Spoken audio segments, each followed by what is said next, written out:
dengan perjanjian kerja.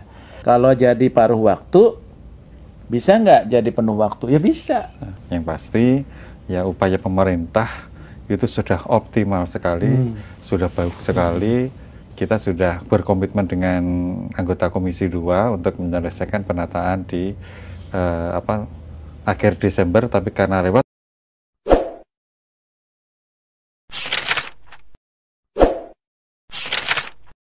sangat simpang siur tentang paruh waktu, yang memang sepertinya banyak orang-orang yang belum paham gitu paruh waktu ini bagaimana. Isunya kan paruh waktu itu jam kerjanya full tapi gajinya separuh. Tapi ada juga yang bilang kerjanya setengah hari gajinya full gitu. Wah enak banget kalau gitu, atau bagaimana gitu, apa benar seperti itu? Bisa atau bagaimana paruh Pak? Waktu semua ya? Iya, paruh Jadi waktu. gini, konsep paruh waktu itu sebetulnya muncul ketika ada komitmen kita. Pertama, tidak boleh ada PHK massal. Kedua, tidak boleh ada yang dirugikan ya. Kemudian jangan ada penurunan penghasilan dan sebagainya. Tapi di sisi lain, formasi kita dan anggaran Pemda ini misalnya nggak ada uangnya, ya gitu ya.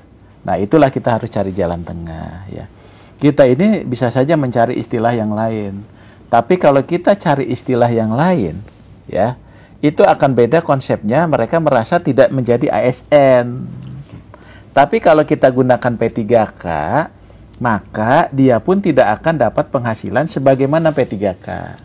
Ada gaji pokok, ada tunjangan melekat, dan ada tunjangan kinerja. Tapi kalau untuk bayar tiga-tiganya nggak mungkin nih. Tapi kalau dibayar semua, kita nggak akan sanggup untuk mengangkat mereka. Akhirnya muncul apa ya, jalan tengahnya, oke lah P3K, tapi P3K paruh waktu itu tidak disebut di undang-undang. Di undang-undang itu P3K, maka tidak ada juga istilah P3K penuh waktu. Jadi P3K aja ini kita sebutkanlah istilah P3K paruh waktu, supaya pertama masih muncul nomenklatur P3K-nya. Oh, saya walaupun paruh waktu saya P3K nih. Yang kedua, oh saya tidak diberhentikan. Ya, tetap. Dan saya tidak ada penurunan penghasilan. Karena kenapa? Ketika saya jadi paruh waktu, maka saya akan dibayar dengan anggaran yang ada saat ini. Saya misalnya jadi guru, kemudian saya dibayar 1 juta, 1 juta itulah dia dibayar. Tapi dia sudah dilekatkan ketika dia mendaftar, kemudian ikut seleksi, gitu ya. Luluslah ternyata formasinya nggak ada, maka dia jadi paruh waktu. Nah jam kerjanya gimana kan gitu? Jam kerjanya itu nanti kita akan serahkan kepada pengaturan instansi masing-masing. Karena yang tahu bahwa mereka itu harus bekerja penuh atau tidak, itu tergantung dari apa? Kontrak kerjanya. Karena kan P3K itu basisnya kontrak. Ya, di kontrak itu disebutkan aja dia akan bekerja kapan gitu ya. Jadi artinya nanti instansi akan kita berikan ruang untuk mengatur jam kerja bagi mereka yang paruh waktu. Nah, oleh sebab itu, paruh waktu itu berarti dia ada kejelasan status ya. Yang penting statusnya dulu. Bagi teman-teman ini kan yang penting statusnya, dan dia tidak diberhentikan sebagai pegawai non-ASN, tetap bisa berlanjut. Jadi kalau ada misalnya ada orang yang tidak menerima, kami tidak mau menerima jadi paruh waktu, kami akan penuh waktu. Kalau menurut saya kita kurang bijak untuk seperti itu. Karena kenapa? Ini pemerintah ini sudah memikirkan ya, Menpan RB atas nama pemerintah termasuk BKN memikirkan itu supaya nggak berhenti, tapi di tengah-tengah keterbatasan anggaran ya dan sebagainya, ini bisa ada kebijakan kita seperti ini. Jadi kalau menurut saya nanti teman-teman yang paruh waktu juga kan suatu saat ketika anggarannya ada untuk bayar, dia beruntung. Apakah paruh waktu ke P3K itu perlu seleksi? Tidak perlu seleksi lagi. Ya. Bahkan NIP-nya sudah melekat, nanti tinggal diusulkan formasinya, maka dia langsung diangkat menjadi P3K. Jadi sebetulnya teman-teman tidak perlu khawatir, jangan juga terprovokasi seolah-olah ini akan merugikan dan sebagainya. Justru ini menguntungkan. Ketimbang mereka itu diberhentikan. Ya, harusnya kan diberhentikan. Karena kenapa harus diberhentikan? Anggaran nggak ada, ya kan, formasi nggak ada. Tapi saat ini, ya Bu Menteri dengan kebijakan beliau ini ingin mereka tetap kita selamatkan. Tapi caranya ini dulu ya. Jadi paruh waktu itu adalah jabatan untuk parkir untuk masa transisi, ya. Nah setelah itu seharusnya tidak ada lagi yang paruh waktu. Tapi kalau instansi itu punya ketersediaan anggaran untuk belanja pegawainya mencukupi, ya boleh langsung juga semua boleh. Kan kita juga tidak bisa memaksa kementerian, lembaga, dan Pemda yang nggak punya uang gitu harus bayar. Ya, karena nanti pelayanan publiknya terganggu. Nah itu jadi nggak perlu khawatir gitu untuk itu. Jadi pekerjaan, waktu nanti diatur oleh Pemda masing-masing. Misal guru kan jam mengajarnya juga sudah jelas, silahkan diatur. Ya. Silahkan diatur. Dan boleh nggak misalnya dia akan dapat fasilitas lain? Ya boleh saja. Ya, mereka juga ikut boleh rapat. Mereka dapat apa dan sebagainya kan boleh-boleh aja. Gitu. Jadi artinya teman-teman, paruh waktu itu adalah memang kebijakan yang memang untuk mengakomodasi. Ya, ketimbang kita tidak bisa mengakomodasi itu, ya tentunya ini dampaknya juga akan kemana-mana. Ya, tapi kalau dengan paruh waktu itu kita bisa paling kurang mengakomodasi teman-teman yang tidak ada formasi dan anggarannya, tapi mereka punya status hukum yang jelas. Gitu ya. Nah, siapa saja nih Pak yang masuk ke P3K paruh waktu nih Pak? Jadi P3K paruh waktu itu, yang pertama mereka yang terdata dalam database BKN. Prioritas itu ya Pak ya? Itu prioritas. Ya. Kecuali kalau ada kelebihan. Yang kedua, bagi mereka yang telah mengikuti seleksi tahap 1. Tahap 1 walaupun dinyatakan nggak lulus, dia jadi P3K karena nggak ada formasinya. Jadi istilahnya nggak ada lulus dan nggak lulus sebetulnya. Jadi artinya yang penting dia mengikuti seleksi. Yang ketiga adalah bagi mereka yang sudah mengikuti seleksi CPNS yang database. Tapi pertanyaannya, kalau saya bukan database, kemudian ikut seleksi CPNS, bisa nggak ikut ke tahap 2? Nggak bisa. Karena dia bukan dalam database BKN. Ini kan banyak pertanyaan. Saya ini nggak bisa loh daftar tahap 2. Ya, begitu dilihat ternyata dia bukan database. Dia ikut CPNS nggak lulus, maka dia terkunci nicknya di BKN. Tapi bagi saya database BKN, saya ikut SKD, ternyata gugur, atau SKB gugur, maka dia tidak perlu seleksi lagi, dia akan langsung diangkat menjadi P3K paruh waktu. Oke, mudah-mudahan bagi saya sih cukup jelas ya Pak ya, sangat jelas. Mudah-mudahan jelas. Nah, termasuk pendaftar nih yang terakhir. Jadi yang ikut, yang dulu tidak mendaftar, kemudian ikut tahap 2, kemudian ada 100, dia ternyata 150, yang 50-nya juga tetap paruh waktu. Tapi kalau misalnya ternyata uangnya ada, ya semuanya jadi P3K. Gitu. Jadi mohon ini ya pemahaman dan pengertian dari teman-teman semua. Kira-kira kondisi itulah yang menyebabkan tadi kebijakan pemerintah itu membuka salah satunya di paruh waktu. Itu hanya nomenklatur aja untuk bisa teman-teman gunakan dulu. Gitu. Tapi jenis jabatannya sama. Ada guru dan tenaga kependidikan, ada tenaga teknis, dan juga ada jabatan-jabatan pelaksana. Ya, gitu. Itu sudah jelas ya Pak sebenarnya pemerintah. Sebetulnya ini kesempatannya bagus kalau menurut saya teman-teman. Cuman kan kadang-kadang mungkin ini komunikasi antara Pemda, misalnya BKD, informasinya itu secara tidak utuh ya. Nah sementara kita sudah melakukan rakor, sosialisasi ini yang luar biasa kepada seluruh PPK loh dan pengelola kepegawaian. Gitu. Seharusnya bisa tersampaikan dengan baik ya Pak. Harusnya begitu. Ya mudah-mudahan lah. Mudah-mudahan ini sampai 20 Januari 2025 ini teman-teman yang 1,6 itu bisa terangkut semua. Oke. Ini ada pertanyaannya gini Pak. Dia sudah bekerja nih selama 2 tahun tetapi dia tidak terdata dalam database.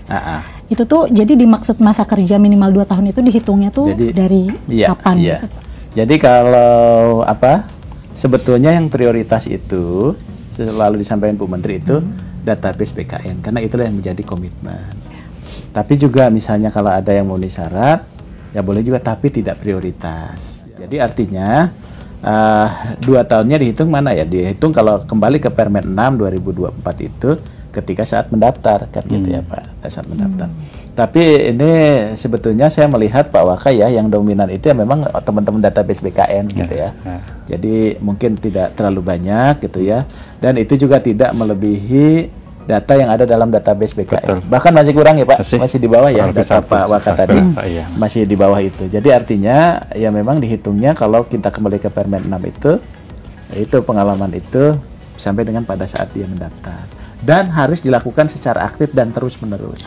Tapi yang lebih penting saya ingin sampaikan Pak Yomo tadi, Pak Waka tadi, bahwa pertama hati-hati dengan modus-modus penipuan dalam bentuk apapun juga. Jadi jangan pernah percaya nanti mengatasnamakan, kan ini banyak juga mengatasnamakan Kemenpan, BKN ya.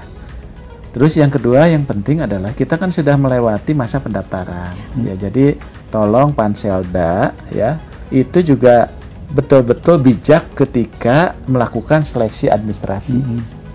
Karena ini kan komitmen kita. Jadi jangan sampai ada salah dikit nanti di TMS kan gitu ya. Jadi nggak ada istilah itu. Karena prinsipnya dia mendaftar, dia ikut seleksi, mohon teman-teman di Pemda ini jaga dan bantuin ya teman-teman. Karena mereka sudah punya komitmen, apalagi sudah bekerja ya Pak ya.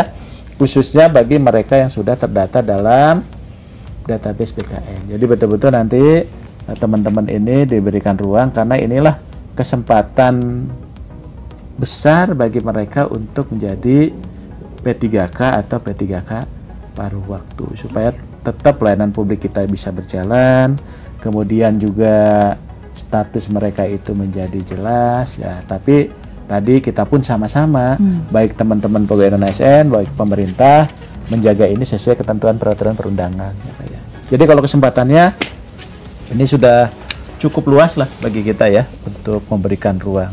Tapi ya tadi sampai 20 Januari itulah yang ada. Berarti kita akan stop di situ ya Pak ya, stop di situ. Nggak akan ada perpanjangan lagi nih Pak. Mudah-mudahan, karena ini saya kira juga ini kan terkait jadwal ya Pak ya. Jadi kalau kita perpanjang terus ini kita nggak akan selesai. Terus juga ini perlu kami sampaikan, kemarin Pak Waka, kami runtut tuh, ternyata banyak sekali sosialisasi, rapat koordinasi, lebih dari 10 kali yang kita lakukan dengan Pemda.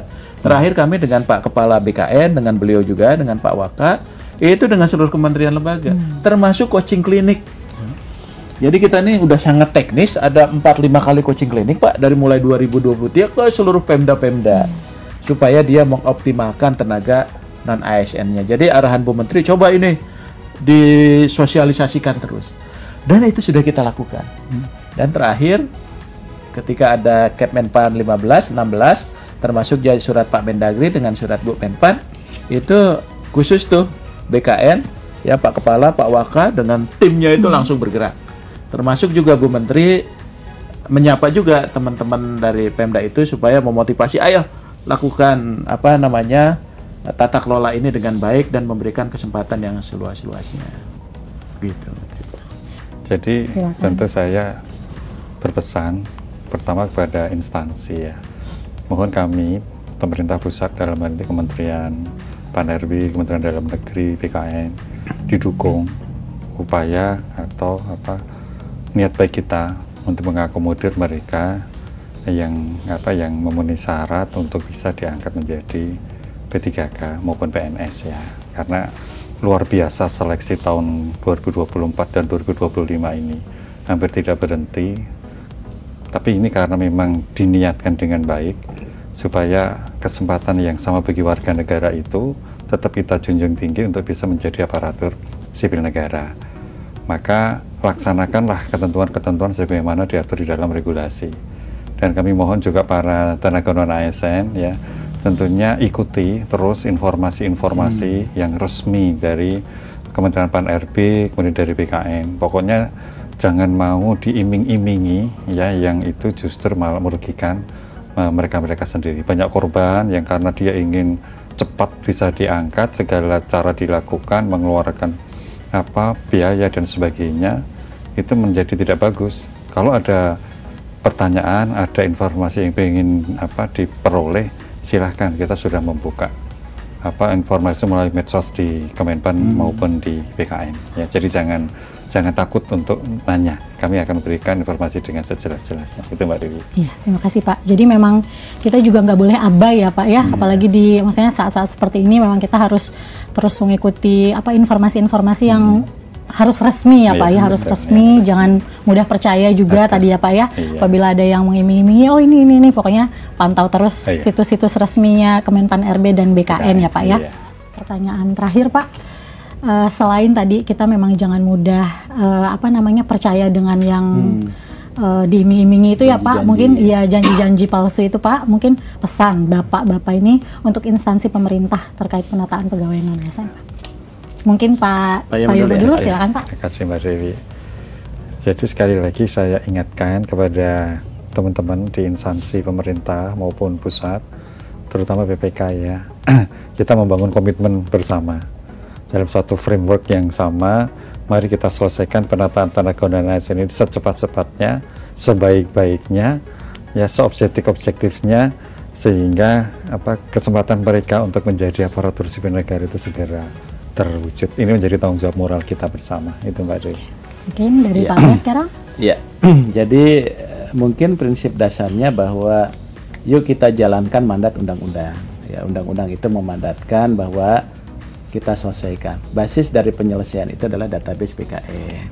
Supaya kita ada landasan pedoman untuk melakukan itu. Dan kita tidak melebihi dari 1,7.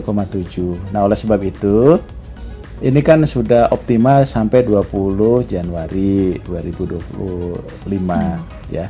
Jadi harapannya tadi kerjasama lah dari Pemda ya, dari kementerian, lembaga dan pemerintah daerah untuk sama-sama mengawal kali ini kerja bersama ya. Jadi walaupun tadi ada problemnya teman-teman di daerah, tapi kan kami juga dengan BKN ikut gabung di situ untuk menyelesaikan. Tapi ini untuk yang terakhir ya Pak ya.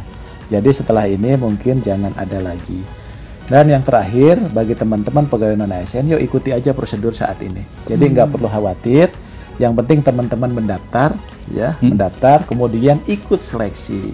Makanya tadi mudah-mudahan seleksi administrasi juga ya dilancarkan lah semuanya. Yuk kita dukung teman-teman pegawai non-ASN yang sudah mendaftar itu. Kemudian nanti jadilah nanti ASN-ASN yang tadi yang memiliki integritas, yang berakhlak lah gitu ya, berakhlak.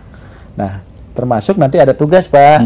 Selanjutnya pengembangan kompetensinya, pendidikannya diperbaiki ya, kompetensinya ditingkatkan dan sebagainya. Termasuk nanti dampaknya ke pelayanan publik. Ayo teman-teman semua ya, dengan kesempatan ini kami dengan Pak Waka ngajak teman-teman Pemda untuk kita bersama-sama menyelesaikan ini. Termasuk juga teman-teman yang pegawai non-ASN yang sudah mendaftar, tetap semangat. Sekali lagi terima kasih atas waktunya Pak Yomo, juga terima kasih. Semoga jawaban-jawaban yang disampaikan oleh Pak Aba dan Pak Yomo ini dapat disimak dan didengarkan dengan baik-baik ya, dan mudah-mudahan semua pertanyaan ini dapat terjawab dengan semestinya gitu. Sekali lagi terima kasih Bapak, terima kasih sudah meluangkan waktunya pada podcast siang hari ini. Sampai bertemu di episode Pojok Bisa Tanya Kebijakan Pak RB selanjutnya bersama saya Hardianti Pratiwi. Terima kasih. Wassalamualaikum warahmatullahi wabarakatuh. Waalaikumsalam.